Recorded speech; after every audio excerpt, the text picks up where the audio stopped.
আজ একটা স্ন্যাক্স এর রেসিপি আপনাদের সাথে শেয়ার করছি। গাজর, পনির এবং মিষ্টি আলু দিয়ে ভেতরে চিজ স্টাফিং করে আপ্পে প্যানে বানিয়েছি।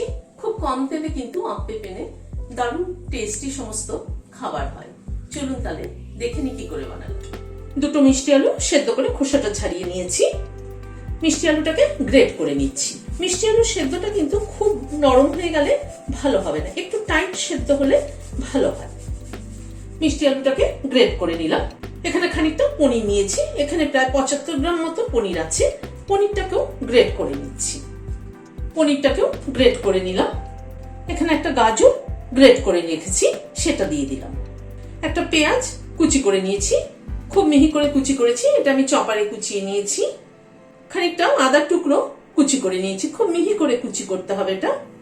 নুন দিলাম আন্দাজ মতো, হাফ চামচ গোলমরিচের গুঁড়ো দিলাম, সামান্য পরিমাণে একটু চিনি দিলাম, রোস্টেড জিরের গুঁড়ো দিলাম হাফ চামচ, 1 চামচ চাট মশলা দিলাম।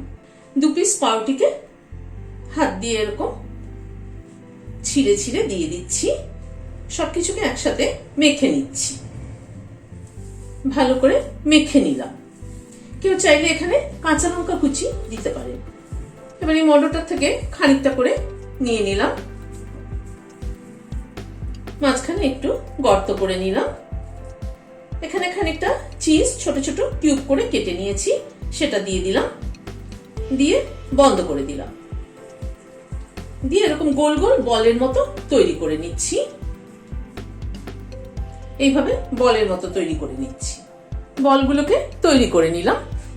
গ্যাসে একটা আপ্পে প্যান বসিয়েছি, অল্প অল্প তেল দিয়ে দিচ্ছি। এই আপ্পে প্যানে না খুব কম তেলে কিন্তু মুখরোচক খাবার সব তৈরি করা যায়। একটু ব্রাশ দিয়ে লাগিয়ে নিচ্ছি।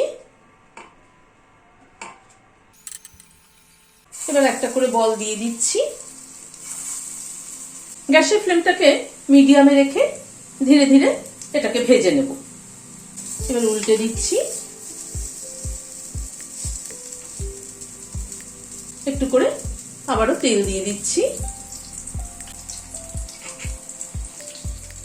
উল্টে পাল্টে বলগুলোকে ভেজে নিলাম। এবার তুলে নিচ্ছি।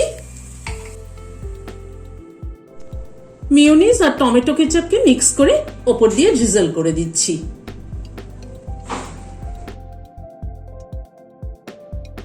ভিডিওটা যদি ভালো লেগে থাকে তাহলে একটা লাইক এবং সাবস্ক্রাইব করার অনুরোধ রইল। আজ তাহলে এখানে শেষ করছি।